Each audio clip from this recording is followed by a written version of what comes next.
Hello, please like, share and subscribe my channel Himani Parekh and hello everyone.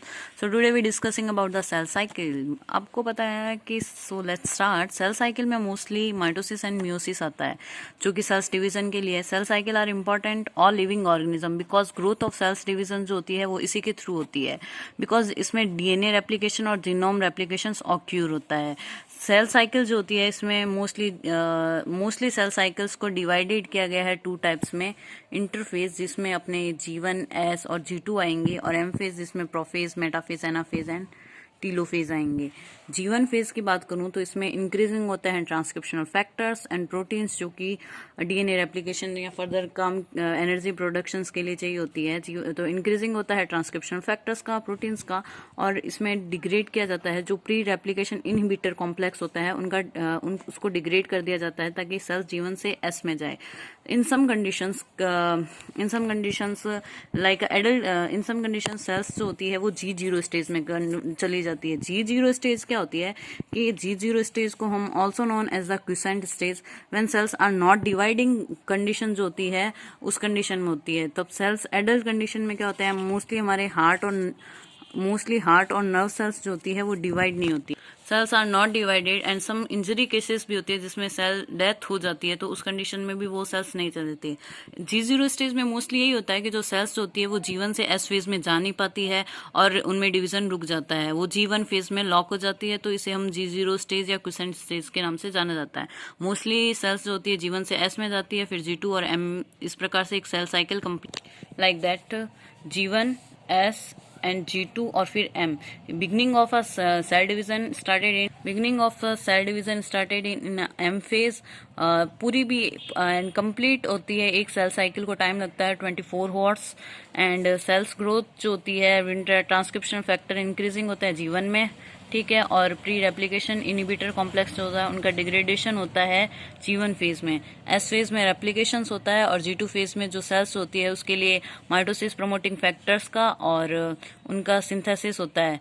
G2 phase में mitosis promoting factor का और check किया जाता है कि डीएनए रेप्लिकेशन करेक्ट है या नहीं है. M फेज में सेल्स में डिवीजन होता है. जैसा कि मैंने बताया कि G1 फेज में ट्रांसक्रिप्शन फैक्टर और प्रोटीन का इंक्रीज होता है और डिग्रेडेशन होता है प्री रेप्लिकेशन इनिबिटर कॉम्प्लेक्स का. S फेज में डीएनए रेप्लिकेशन और centrosome replication also occur. G2 phase में mitosis MPF is the full form is mitosis promoting factor का फॉर्मेशन होता है और चेक किया जाता है कि डीएनए रेप्लिकेशन करेक्ट है ना. और उसके बाद G2 M फेज में जाते हैं और वहाँ पे prophase metaphase anaphase and telophase cycles operates होती है. प्रोफेज से पहले कोई भी सेल्स होती है उसमें न्यूक्लियोलस होता है, विभिन्न प्रकार के सेल ऑर्गेनल्स होता है, न्यूक्लियर मेम्ब्रेन्स होती है जो कि प्रोफेज फेज में जब हम एंटर करते हैं तो उस दौरान धीरे धीरे न्यूक्लियर मेम्ब्रेन्स का डिसअपेरेंस होने लगता है, सेल ऑर्गेनल भी डिसअपेयर्स होने लगता है और विभिन्न प्रकार के जो क्रोमेटिन ऐसे ये रह चुका था, ये पहले बताती हूँ. प्रोफेज से पहले हम G0, G1 S, G2 के बारे में बात करते हैं तो कुछ सेल्स जो डिवाइडेड नहीं होती है वो G1 में अरेस्ट हो जाती है. जैसे G0 फेज मैंने आपको बता ही दिया था. उसके अलावा इसमें विभिन्न प्रकार के साइक्लिन प्रोटीन अलग अलग फेज में चाहिए होती है जो कि वर्क कैसे करती है I explain in. First of all क्या होता है कि जो G1 फेज में जो साइक्लिन प्रोटीन होती है वो बाइंड होती है साइक्लिन डिपेंडेंट काइनेज एंजाइम से और उससे फॉस्फोराइलेशन होता है. After phosphorylation cyclin protein activate होती है और वो क्या करती है कि इनमें डिवीजन करवाती है. तो एक प्रकार से साइक्लिन डिपेंडेंट काइनेज एंजाइम्स होते हैं जो कि इस साइकिल्स में इंपॉर्टेंट होते हैं. G1 फेज में हम बात करेंगे तो G1 फेज में विभिन्न प्रकार के G1 फेज में साइक्लिन D और E आते हैं जिनके साइक्लिन डिपेंडेंट काइनेज एंजाइम 4 और 6 इनके साथ में ये वर्क करते हैं. इस साइकिल में mostly check for a cell size and nutrients DNA damage जो होता है वो सब चेक होता है. एस फेज जो होती है रेप्लिकेटिव होती है, इसमें साइक्लिन ए प्रोटीन्स पाई जाती है, डीएनए रेप्लिकेशन होता है. और इस फेज में जो एंजाइम होता है साइक्लिन के साथ साइक्लिन डिपेंडेंट काइनेज एंजाइम जो होता है वो 2 टाइप का होता है. इसमें 4 और 6 थे साइक्लिन प्रोटीन्स के साथ G1 में और S में साइक्लिन डिपेंडेंट काइनेज एंजाइम 2 होता है. G2 की बात करें तो G2 में साइक्लिन प्रोटीन A तो है बट इसमें cyclin dependent kinase enzyme first है. और M फेज G2 में चेक किया जाता है कि डीएनए सेल साइज और डीएनए रेप्लिकेशन करेक्ट है कि नहीं है. एम फेज जो होती है इसमें साइक्लिन बी एंजाइम्स आते हैं और इसमें जो साइक्लिन डिपेंडेंट काइनेज एंजाइम होता है, जो कि ये दोनों mostly cyclin dependent kinase enzyme से जुड़ के ही वर्क कर पाते हैं। और ये जो होते हैं वो ये जो एंजाइम्स की तरह वर्क करते हैं और इस रिएक्शंस में ये जरूरी होता है।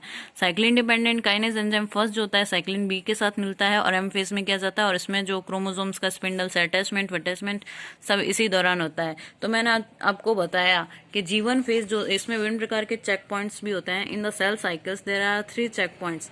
चेक किया जाता है डीएनए रेप्लिकेशंस को, स्पिंडल अटैचमेंट और उनके सप्रेशंस को, और डीएनए डैमेज को। फर्स्ट चेक पॉइंट जो होता है G0 स्टेज में, in which a cells taken a decision कि वो सेल साइकिल में जाएगी या नहीं जाएगी। सेकंड फेज होता है G2 में, सेकंड चेक पॉइंट होता है G2 में कि डीएनए रेप्लिकेशन सही हुआ है या नहीं हुआ है। और थर्ड चेक पॉइंट होता है M फेज में, जो कि फाइबर अटैचमेंट आदि के बारे में बताता है कि विच चेक अ स्पिंडल फाइबर अटैचमेंट। तो ये G1S G2M को हम G1S G2 को हम इंटरफेस में कन्वर्ट मानते हैं, इंटरफेस के पार्ट्स मानते हैं। इंटरफेस मोस्टली दो माइटोसिस या कोई भी दो सेल डिविजन्स के बीच में जो रेस्टिंग फेज होता है उसे हम इंटरफेस बोलते हैं।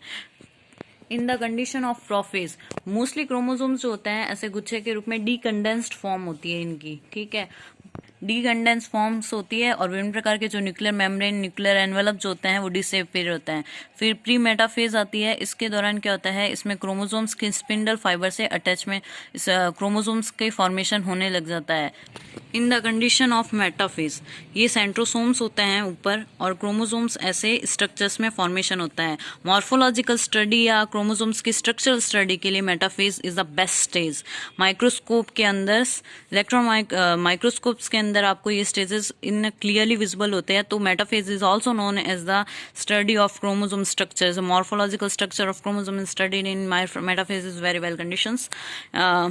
Today so centrosome this way are going to in after prophase the centrosomes are go opposite poles, and this is called a spindle fiber that attach to the centromere, and centromere is the main part that attach to chromatid molecules. The chromatid is that molecules.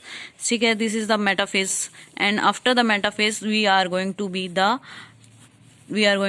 Anaphase. Anaphase में क्या होता है कि chromatid separation होता है, जिसकी वजह से ये जो इंट्राजोनल फाइबर का फॉर्मेशन होता है और ये क्रोमेटिड अपोजिट पोल्स की तरफ माइक्रोट्यूबुल्स के थ्रू गो करने लग जाते हैं। Chromatid separation occur in this phase and ये गो करने जाते हैं, ये बीच में इंट्राजोनल फाइबर बन गए और ये माइक्रोट्यूबुल्स के थ्रू इनमें मूवमेंट्स होता है। If you want to be explain in a microtubules then comment me on comment section. I will explain the microtubules, microfilaments and intermediate filaments also. Anaphase के बाद बात करते हैं कि हाँ टीलोफेज की। टीलोफेज में क्या होता है कि अब वो अपोजिट पोल्स की तरफ पहुंच चुके हैं क्रोमोसोम्स और उसके बाद क्लीवेज फ्लो। ये जो फेजेस थी एनाफेज से एनाफेज तक वो कैरियोकाइनेस से टीलोफेज तक ये फेजेस आती है karyokinesis, because nuclear division occur. After the nuclear division the cytokinesis, इसमें क्लीवेज फॉरो का फॉर्मेशन हो जाता है जिसे हम साइटोकाइनेसिस कहते हैं। After telophase and cytokinesis the डीकंडेंसेशन होने लग जाता है वापस क्रोमोसोम्स का, और ये साइटोकाइनेसिस के थ्रू अलग हो जाती है। और ये जो मूवमेंट हुआ in the conditions of cytokinesis is called जो क्लीवेज फ्लो बनी, जो ये क्लीवेज फ्लो बन रही है ये अम्यूमॉइड मूवमेंट्स जो होता है उसी के थ्रू बनती है, और इस प्रकार से ये 2 सेल्स फॉर्मेशन हो जाता है। So this is the complete mitosis, and if you want to explain my next video on meiosis first and second, so don't be late and don't be lose that video. So go and see this video, and after that meiosis first and second, and I also explain you G1S and G2 phases inhibitors जो कि उन cyclin और cyclin dependent kinase को inhibit करेंगे. I hope you like it. I hope you understand. If you like this video then please comment me, and thanks for watching. Thank you.